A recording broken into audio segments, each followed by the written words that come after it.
નમસ્કાર, આપણે હવામાન માહિતી વાત્રા યુટ્યુબ ચેનલને સબસ્ક્રાઈબ કરો, લાઈક કરો વિડીયોને અને આપણી ચેનલને જોવા વિનંતી.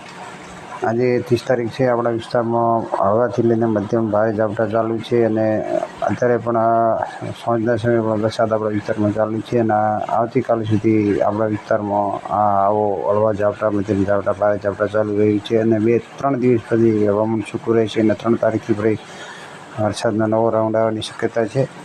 અને અત્યારે પણ જે ઝાપટા ભારે ચાલુ છે એનું કારણ છે કે જે એક ડીપ ડિપ્રેશન આપણા વિસ્તાર ઉપરથી એટલે ગુજરાત ઉપરથી પસાર થયું છે, જેની અસર હજુ સુધી આપણા ગુજરાત ઉપર અને આપણા વિસ્તાર ઉપર છે અને મોન્સૂનની ટ્રફ છે જે આપણા વિસ્તાર ઉપરથી પસાર થઈ રહી છે. એના લીધે અત્યારે ભારે ઝાપટા આવી રહ્યા છે અને એ ઝાપટા આવતીકાલથી લગભગ બંધ થઈ જાય અને 1 તારીખથી હવામાન લગભગ સૂકું થાય એવી સંભાવના છે અને ફરીથી 3 તારીખથી વરસાદનો એક નવો રાઉન્ડ આવશે ખેડૂત ભાઈઓ અને એ સાર્વત્રિક છે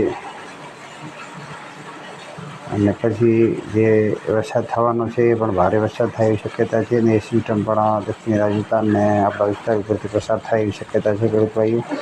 આજે આપણે મેપમાં જોઈ રહ્યા છો કે આપણા વિસ્તાર ઉપર અત્યારે હળવા ઝાપટા ચાલુ છે. એનું કારણ છે આ મોન્સૂનની ટ્રફ આપણા વિસ્તારમાં છે ને ધીરે ધીરે ઉત્તર ભારત તરફ જવાની છે એટલે એના લીધે અત્યારે પણ હવામાં ભેજ હોવાથી અરબી સમુદ્ર ઉપરથી હવા ભેજવાળી હોવાથી આપણા વિસ્તારમાં ઝાપટા આવી રહ્યા છે. પછી ખેડૂત ભાઈઓ જય હિન્દ, જય જવાન, જય કિસાન.